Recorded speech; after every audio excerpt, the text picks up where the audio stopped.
IBC Tamil sports நேயர்களுக்கு வணக்கம்.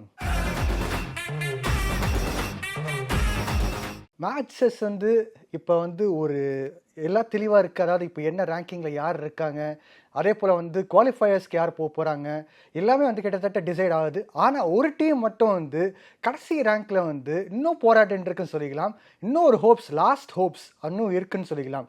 So அந்த லாஸ்ட் ஹோப்ஸ் வச்சு போராட டீம் யார் பார்த்தீங்கன்னா ராயல் சேலஞ்சர்ஸ் பெங்களூரு. ஸோ அந்த ராயல் சேலஞ்சர்ஸ் பெங்களூரு யார் கூட ஆட போகிறாங்கன்னா தேர்ட் பொசிஷன் இருக்கிற டீம், அதாவது சன்ரைசர்ஸ் ஹைதராபாத் கூட ஆட போகிறாங்க. ஸோ இன்னைக்கு மேட்ச் எஸ்ஆர்ஹெச் வர்சஸ் ஆர்சிபி எங்கே நடக்க போகுதுன்னா ராஜீவ்காந்தி இன்டர்நேஷனல் ஸ்டேடியம் ஹைதராபாத்தில் நடக்க போகுதுங்க. இதில் பிச்சு பற்றி நீங்கள் கேட்டிங்கன்னா கட்டாயமாக மறுபடியும் ஃப்ளாட் பிச் தான். நீங்கள் நினச்சிக்கலாம், அதாவது இந்த ஃப்ளாட் பிச்சு வச்சே ஃபுல் அண்ட் ஃபுல் ஐபிஎல் ஓட்டின்னு இருக்காங்கன்ட்டு. எஸ், சில மேட்ச் போலர்ஸ்க்கு சாதகமாக போயின்னு இருக்கு. 140 என்ன மாதிரி ஸ்கோர்ஸ் கூட கொண்டு ஒரு காம்படிஷன் ஒரு ஈக்குவலாக ஸ்போர்ட்டிங்காக இருக்குது. அதே போல் நெக் டு நெக் போகிற மாதிரி இருந்துச்சு. ஆனாலும் நீங்கள் சரி, இப்போ நீங்கள் 200+ போனால் கூட எல்லா டீம்ஸ் கிட்டத்தட்ட ஒரு 10 ரன்ஸ், 1 ரன், 3 ரன்ஸ் அந்த மாதிரி கூட அந்த அளவுக்கு தோற்று போன மேட்சஸ் கூட உண்டு. ஸோ இப்போ நீங்கள் பார்த்தீங்கன்னா போன மேட்ச்சில் எஸ்ஆர்ஹெச் பெங்களூரில் போயிட்டு சரியான அடி அடித்தாங்க. அடித்த பிறகு 200 ரன்ஸ் மேலே அடித்து அதுக்கப்புறமா பெங்களூரு கிட்டத்தட்ட அந்த சேஸ் பண்ணி ட்ரை பண்ணி அதெல்லாம் பண்ணியிருக்காங்க. இப்போ ஆர்சிபி ரிவெஞ்ச் எடுப்பாங்களா எஸ்ஆர்ஹெச் கூட, அதுவும் அவங்களோட ஹோம் கிரவுண்ட் ஹைதராபாத்தில் ரிவெஞ்ச் எடுப்பாங்களா அப்படின்னு ஒரு பெரிய கேள்வி.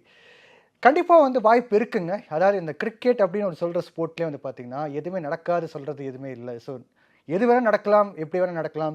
ஈவன் 120 கீழே ஸ்கோர் போகிறதுக்கு வாய்ப்பு இருக்குது, இல்லைனா 200+ போகிறதுக்கு வாய்ப்பு இருக்குது. அந்த 200+ போன பிறகு கூட அந்த ஸ்கோரை சேஸ் பண்ணி ஜெயிக்கிறதுக்கும் வாய்ப்பு இருக்குது. ஸோ அதான் கிரிக்கெட்டோட அருமை சொல்லிக்கலாம். ப்ரீவியஸ் மேட்ச் அப்படின்னு நம்ம ஒரு ட்ராக் ரெக்கார்ட் பார்த்துடலாம்.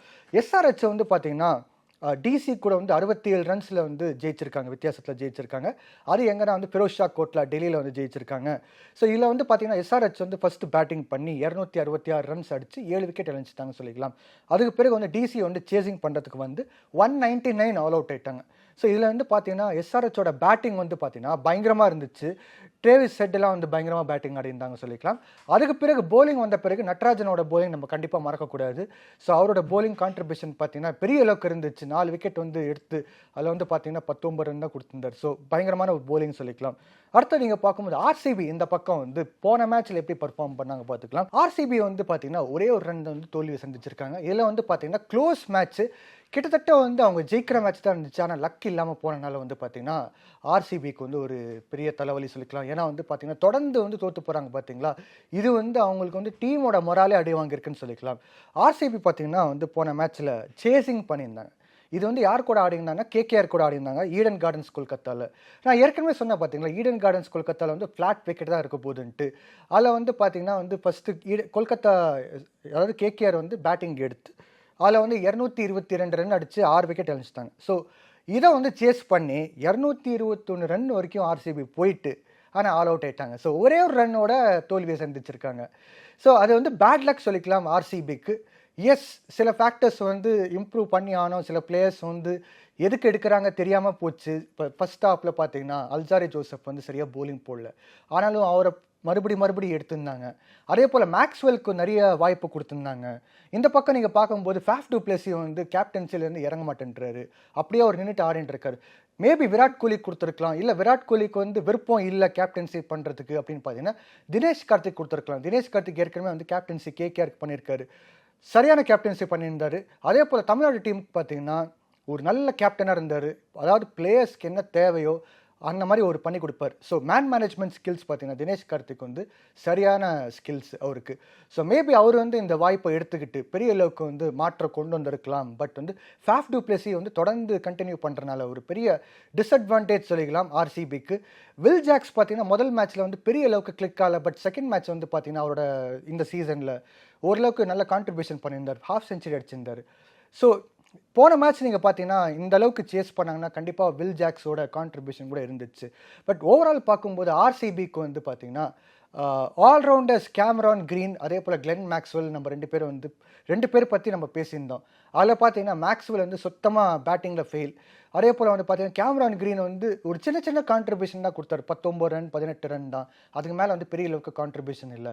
போன மேட்ச்சில் பார்த்தீங்கன்னா ஒரு 2 விக்கெட் எடுத்திருந்தார். ஸோ போலிங்கில் பார்த்தீங்கன்னா ஓரளவுக்கு லைட்டாக கான்ட்ரிபியூஷன் பண்ணிட்டு இருக்காங்க மேக்ஸ்வெல் இருந்தாலும் சரி, கேமரான் கிரீன் இருந்தாலும் சரி. பட் ஓவரால் பார்க்கும்போது ஃபுல் அண்ட் ஃபுல் ஆர்சிபியோட டீம் பார்த்தீங்கன்னா ஏங்க இந்த மாதிரி இருக்க டீம், அதாவது ஒரு ஸ்பெஷலைஸ் ஸ்பின்னர் இல்லை, அதே போல் வந்து பார்த்தீங்கன்னா பேட்டிங்க்கு ஓப்பனிங் பேர் அப்படின்னு பார்க்கும்போது ஃபேஃப் டு பிளஸியே வந்து ஓப்பனிங் வந்துட்டு இருக்கார். ஸோ ரஜத் படிடார் ஓப்பனிங் போட்டால் கூட அவர் சொதப்பி விட்டார். போன மேட்ச் அவர் ஆஃப் செஞ்சுரி அடித்தார். அதாவது இத்தனை மேட்ச் பிறகு வந்து ரஜத் படிடார் வந்து ஒரு ஆஃப் செஞ்சுரி அடிச்சிருக்கார். ஸோ இதெல்லாம் நம்ம பார்க்கும்போது வந்து பார்த்தீங்கன்னா ஆர்சிபிக்கு வந்து ஒரு இனிஷியல் ஃபேஸில் வந்து யாரும் சப்போர்ட் கொடுக்கல. ஸோ விராட் கோலி மட்டும் வந்து சிங்கிள் ஹேண்டடாக ஆடி இருந்தார். அதே போல் டிகே வந்து ஒரு அற்புதமான ஃபினிஷிங்லாம் கொடுத்துருந்தார். பட் அந்த ஃபினிஷ் பத்துமான்னு கேட்கும்போது ஒரு 2 மேட்ச் ஒரு சில மேட்ச்சில் வந்து இம்பேக்ட் இருந்துச்சு டிகே பேட்டிங் ஆடும்போது. அதே போல் வந்து மஹிபால் லாம்ப்ரார் கூட வந்து ஒரு கான்ட்ரிபியூஷன் 2 பேர் சேர்ந்து கொடுத்துருந்தாங்க. பட் ஓவரால் பார்க்கும்போது பார்த்தீங்கன்னா full and full batting collapse ஆன பிறகு வந்து என்ன தான் வந்து பண்ண முடியும் சொல்லுங்கள். ஸ்கோர் போர்டில் பார்த்தீங்கன்னா பெரிய அளவுக்கு ஸ்கோர் இல்லை. நீங்கள் இந்த பக்கம் பாருங்கள், எஸ்ஆர்ஹெச், ராஜஸ்தான் ராயல்ஸ், கேகேஆர் பெரிய அளவுக்கு ஸ்கோர் பண்ணிட்டு இருக்காங்க. பட் இங்கே ஆர்சிபியில் பார்த்தீங்கன்னா மொத்தமாக வந்து விராட் கோலி மாதிரியே வந்து ஃபுல் டிபெண்ட் ஆன மாதிரி தான் இருந்துச்சு. ஸோ அதுதான் ஒரு பெரிய டிஸ்அட்வான்டேஜ். ஸோ நம்ம வந்து அடுத்தது ஹெட் டு ஹெட் பார்த்துடலாம். ஹெட் டு ஹெட் பார்க்கும்போது மொத்தமாக 24 மேட்ச் ஆடிருந்தாங்க எஸ்ஆர்ஹெச்சும் ஆர்சிபி. அதில் வந்து பார்த்தீங்கன்னா எஸ்ஆர்ஹெச் வந்து 13 மேட்ச் ஜெயிச்சிருக்காங்க, ஆர்சிபி 10 மேட்ச் ஜெயிச்சிருக்காங்க. ஒரு மேட்ச் பார்த்தீங்கன்னா நோ ரிசல்ட்டாக இருந்துச்சு. So head to head Rajiv Gandhi international stadium ஹைதராபாத்தில் பார்க்கும்போது 8 மேட்ச் ஆடிருந்தாங்க 2 டீம். அதில் பார்த்தீங்கன்னா வந்து எஸ்ஆர்ஹெச் 5 மேட்ச் ஜெயிச்சிருக்காங்க. கண்டிப்பாக ஹோம் அட்வான்டேஜ் பயன்படுத்திக்காங்க. ஓகே, இன்ஃபார்ம் பிளேயர்ஸ் பற்றி பேசிடலாம். விராட் கோலி பார்த்தீங்கன்னா 18 ரன் அடிச்சார் போன மேட்ச். இது வந்து ஜஸ்ட் போன மேட்சோட ஃபார்ம் மட்டும் நான் எடுத்துக்கிறேன். ஓவரால் சீசன் ஃபார்ம் எடுத்து பார்த்தீங்கன்னா அப் அண்ட் டவுன் எல்லாருக்கும் இருக்குது. ஸோ ஜஸ்ட் ஒரு போன மேட்ச்சில் எப்படி இருந்துச்சு பார்த்துடலாம், என்ன மாதிரி டச்சில் இருக்காங்கன்ட்டு. விராட் கோலி 18 ரன் அடிச்சிருந்தார். அதே போல் வில் ஜாக்ஸ் வந்து 55 ரன் அடிச்சார். வில் ஜாக்ஸ் கான்ட்ரிபியூஷன் வந்து நான் பெரிய அளவுக்கு எக்ஸ்பெக்ட் பண்ணேன். முதல் மேட்ச்சில் பார்த்தீங்கன்னா ஓரளவுக்கு எக்ஸ்பெக்டேஷனுக்கு அளவுக்கு வந்து பர்ஃபார்ம் பண்ணாதனால வந்து சரி இவர் வந்து பக்கத்தில் வச்சு கிளென் மேக்ஸ்வெல் கொண்டு வந்து போட்டால் பெட்டராக இருக்கும், அட்லீஸ்ட் ஒரு பவுலரை பயன்படுத்திக்கலாம்னு நினச்சேன். ஸோ வில் ஜாக்ஸ் வந்து கான்ட்ரிபியூஷன் பண்ணிட்டார் போன மேட்ச்சில். ரஜத் படிடார் இத்தனை வாய்ப்பு பிறகு வந்து 52 ரன் அடிச்சிருக்கார். அதுக்கப்புறமா டிகே கண்டிப்பாக வந்து ஒரு இந்த ஹோல் டோர்னமெண்ட்டில் வந்து நான் கான்ட்ரிபியூஷனில் வந்து குறைச்சலே இல்லாமல் பண்ணிட்டு இருக்கார். 25 ரன்ஸ் அடிச்சிருக்காரு. சுயாஷ் பிரபுதேசாய் இவர் பார்த்தீங்கன்னா 24 ரன் அடிச்சார். ஸோ இவரோட கான்ட்ரிபியூஷன் கூட வந்து போன மேட்ச்சில் ஓரளவுக்கு வந்து டீமுக்கு வந்து ஹெல்ப்ஃபுல்லாக இருந்துச்சுன்னு சொல்லிக்கலாம். பட் எஸ், மேட்ச் ஜெயிக்கலை. அது எப்படி இருந்தாலும் நம்ம வந்து அந்த ஓவரால் ரிசல்ட் பார்க்கும்போது தோல்வி தான் சந்திச்சிருக்காங்க. இந்த பக்கம் நீங்கள் பார்க்கும்போது யாஷ் தயால் ஆர்சிபியோட போலிங்கில் வந்து 2 விக்கெட் எடுத்தார். கேமரான் கிரீன் கூட 2 விக்கெட் எடுத்தார். ஸோ கேமரான் கிரீன் நான் வந்து சொன்ன மாதிரி வந்து ஒரு எஃபெக்டிவான ஆல்ரவுண்டாக இருக்கிறதுக்கு வாய்ப்பு இருக்குது. பட் பேட்டிங் வந்து அவர் ஆடணும். அடுத்து நீங்கள் எஸ்ஆர்ஹெச்சோட டீம் பார்க்கும்போது ட்ரேவிஸ் ஹெட் 89 ரன் அடிச்சிருந்தார் போன மேட்ச், அதாவது அவரோட லாஸ்ட் மேட்ச் சொல்லிக்கலாம். Abhishek Sharma 46 run. So Abhishek Sharma, Travis head 2 பேர் சேர்ந்து வந்து ஒரு அற்புதமான கான்ட்ரிபியூஷன் கொடுத்துட்டுருக்காங்க ஓப்பனிங்கில். ஸோ இதுவே ஒரு பெரிய ஸ்கோர் செட் பண்ணுறதுக்கு எஸ்ஆர்ஹெச்க்கு ஹெல்ப்ஃபுல்லாக இருக்குன்னு சொல்லிக்கலாம். அதே போல் வந்து பவர் பிளேயில் எத்தனை ரன் தேவையோ அந்த ரன் வந்து இவங்க எடுத்து கொடுக்குறாங்க. அப்புறம் ஷாபாஸ் அஹமத் வந்து பார்த்தீங்கன்னா லோவர் மிடில் ஆர்டரில் ஒரு நல்ல கான்ட்ரிபியூஷன் பண்ணிட்டு இருக்காரு சொல்லிக்கலாம். 59 நாட் அவுட் அடிச்சிருக்கார் போன மேட்ச்சில். அதே போல் நட்ராஜன் கண்டிப்பாக வந்து அவர் பற்றி பேசியானோம். 4 for 19. அதே போல் பார்த்தீங்கன்னா அதில் ஒரு மேடின் ஓவர் வரை போட்டாருங்க 4 ஓவரில். So excellent bowling Natarajan. அதாவது நீங்கள் ஃப்ளாட் பிச்சு சொன்னால் கூட வந்து பார்த்தீங்கன்னா பவுலர்ஸ்க்கு வந்து நானே வந்து இப்போ பாருங்கள், நானே ஒரு ஃபாஸ்ட் பவுலர் தான். இப்போ வந்து போலிங்கில் வந்து விக்கெட் எடுக்க முடியலையே, இந்த மாதிரி பேட்டர்ஸ் பொழந்து கட்டுறாங்களே அப்படி நானே வருத்தப்பட்டது தான். ஆனால் நட்ராஜன் போலிங் பார்த்த பிறகு எனக்கு ஒரே ஒரு விஷயம் புரிஞ்சுது. திறமைக்கு வந்து இங்கே வந்து கேள்வி எதுவுமே இல்லைங்க. உங்களுக்கு உண்மையிலே திறமை இருந்துச்சுன்னா எப்படி போலிங் போடணும்னு தெரியும்னா, எந்த ஸ்பாட்டில் போடணும்னு தெரியும், எப்படி சீம் பயன்படுத்தணும்னு தெரியும், எப்படி வந்து புது பாலை பயன்படுத்திக்கலாம் அப்படின்னு தெரிஞ்சதுன்னா கண்டிப்பாக வந்து பெரிய அளவுக்கு சக்ஸஸ் ஆகிறதுக்கு வாய்ப்பு இருக்குது. ஸோ நட்ராஜன் பார்த்தீங்கன்னா அந்த அளவுக்கு வந்து சக்ஸஸ்க்கு காரணம் பார்த்தீங்கன்னா அவருக்கு அந்த எக்ஸ்பீரியன்ஸ், அதே போல் வந்து ரைட் ஸ்பாட்டில் போலிங் போட்டிருக்கார்.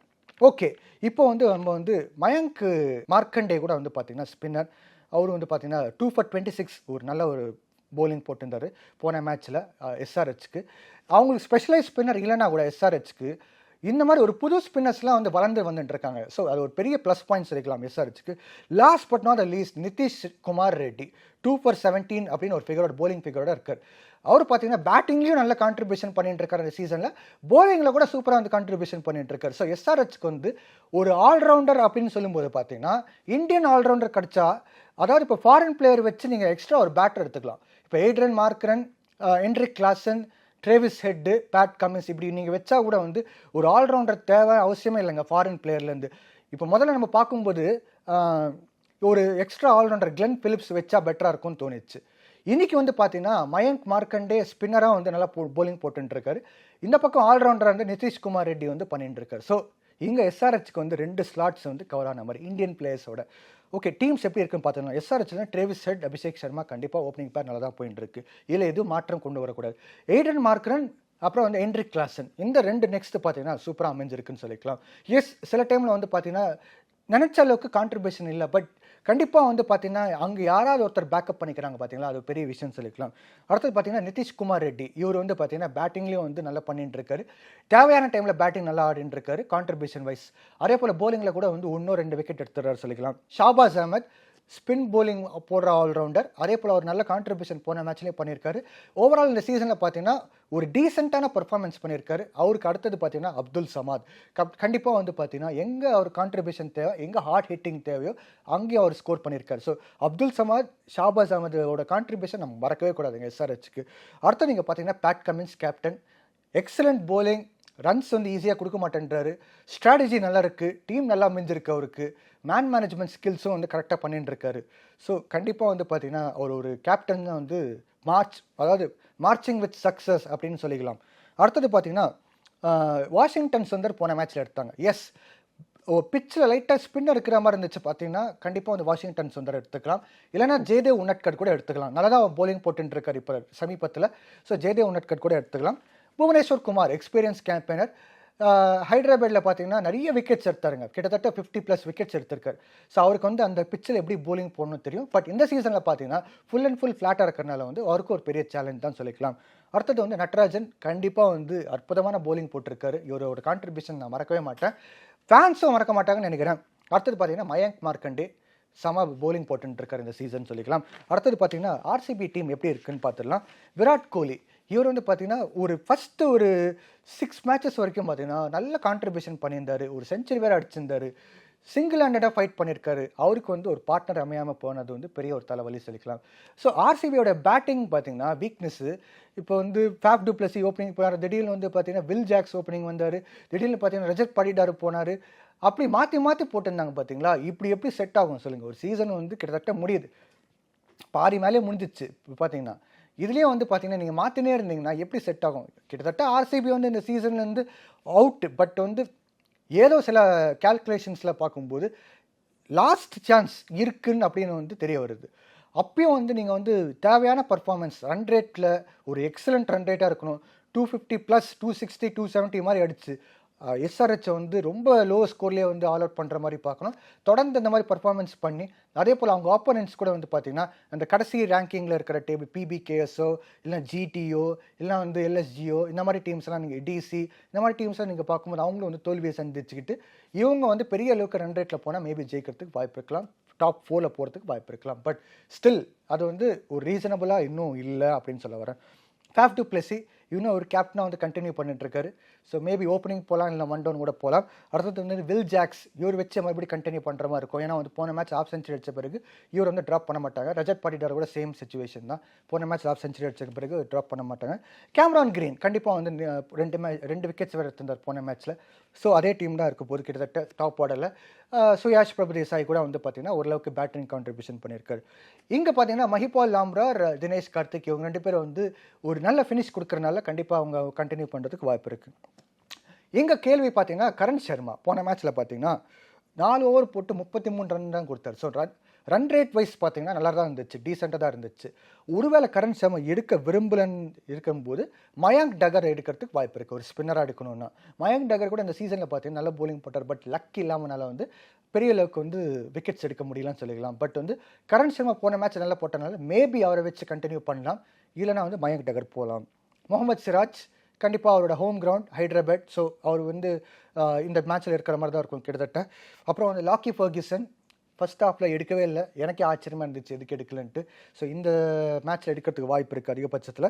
யாஷ் தயால் போலிங் ஃபிகர் பார்த்தீங்கன்னா 2 for 56 இருந்துச்சு யாஷ் தயாலுக்கு. ஸோ அவரை வச்சு மறுபடியும் கண்டினியூ பண்ணுற மாதிரி இருக்குது. ஸோ ஓவரால் பார்க்கும்போது எஸ்ஆர்ஹெச் வந்து பார்த்தீங்கன்னா நல்ல டாமினேட்டிங் டீமாக இருக்குது ஆர்சிபி கூட பார்க்கும்போது. பட் ஆர்சிபி வந்து கண்டிப்பாக ரிவெஞ்ச் எடுப்பாங்களா ஒரு கேள்வி. அதே போல் வந்து பார்த்தீங்கன்னா பெரிய அளவுக்கு கான்ட்ரிபியூஷன் வந்து அதாவது சின்ன சின்ன கான்ட்ரிபியூஷன் வச்சுருக்காங்க. பட் பெரிய அளவுக்கு வந்து ஒரு ரிசல்ட் கொண்டு வர முடியுமா, அதுதான் வந்து கேள்வி கேட்டோம். பேட் லக் நிறையவே இருந்துச்சுன்னு சொல்லிக்கலாம் ஆர்சிபிக்கு. அந்த லக்கு திடீர் இன்னைக்கு மாற்றம் வந்து அவங்க வந்து லக்கு திடீர் குட் லக் வந்து இந்த மேட்ச்சில் ஜெயிச்சாங்கன்னா கட்டாயமாக வந்து பார்த்தீங்கன்னா இந்த மேட்ச் வந்து எஸ்ஆர்ஹெச் கூட ஆர்சிபி ஜெயிக்கிறதுக்கு வாய்ப்பு இருக்குது. பட் அதுக்கு வந்து பார்த்தீங்கன்னா டாப் ஆர்டர் வந்து நல்லா அமையணும். அதே போல் நல்ல பார்ட்னர்ஷிப் பில்ட் பண்ணணும். ஃபஸ்ட்டு 6 ஓவர்ஸில் பார்த்தீங்கன்னா ஒரு 70+ அடிக்கிற மாதிரி பார்க்கணும். ஏன்னா ரன் ரேட் படி நீங்கள் வந்து டாப் 4ல் பார்க்கணுன்னா கண்டிப்பாக வந்து 70+ கூட இல்லை, 80+, 90+ அந்த மாதிரி கூட நீங்கள் பார்க்கணும். அடுத்தது பார்த்தீங்கன்னா மிடில் ஆர்டரில் பார்த்தீங்கன்னா யாராவது ஸ்டேபிளாக நின்றுட்டு பார்ட்னர்ஷிப் அடிக்கிற மாதிரி பார்க்கணும். ஸ்கோர் பார்த்தீங்கன்னா ஒரு 220+ அடிக்கிற மாதிரி பார்க்கணும் ஒருவேளை பேட்டிங் வந்து ஃபஸ்ட்டாக எடுத்தால். போலிங்கில் பார்த்தீங்கன்னா வந்து இந்த பவர் பிளேயில் வந்து 2-3 விக்கெட்ஸ் எடுக்கிற மாதிரி பார்க்கணும். நிறையவே சேலஞ்சஸ் இருக்குன்னு சொல்லிக்கலாம் ஆர்சிபிக்கு. பட் ஸ்டில் கிரிக்கெட்டில் வந்து எது வேணால் நடக்கலாம். அதனால வந்து யாரை வேணால் ஜெயிக்கிறதுக்கு வாய்ப்பு இருக்குது. பட் ஓவரால் எஸ்ஆர்ஹெச் வந்து நல்லா ஸ்ட்ராங்காக இருக்குது. ஸோ இந்த நிகழ்ச்சியில் வந்து 2 டீமோட காம்போசிஷன் நீங்கள் பார்த்துருக்கீங்க. அதே போல் வந்து பார்த்தீங்கன்னா பழைய அதாவது ரீசன்ட் பர்ஃபார்மன்ஸ், இன்ஃபார்ம் பிளேயர்ஸ் பற்றி, ஹெட் டு ஹெட்டு பிச் எப்படி இருக்கும், இந்த எல்லாமே ஓவரால் மேட்சோட சிச்சுவேஷன் எல்லாமே வந்து இந்த நிகழ்ச்சியில் உங்களோட ஷேர் பண்ணியிருக்கேன். இந்த நிகழ்ச்சி நீங்கள் என்ஜாய் பண்ணியிருப்பீங்கன்னு நினைக்கிறேன்.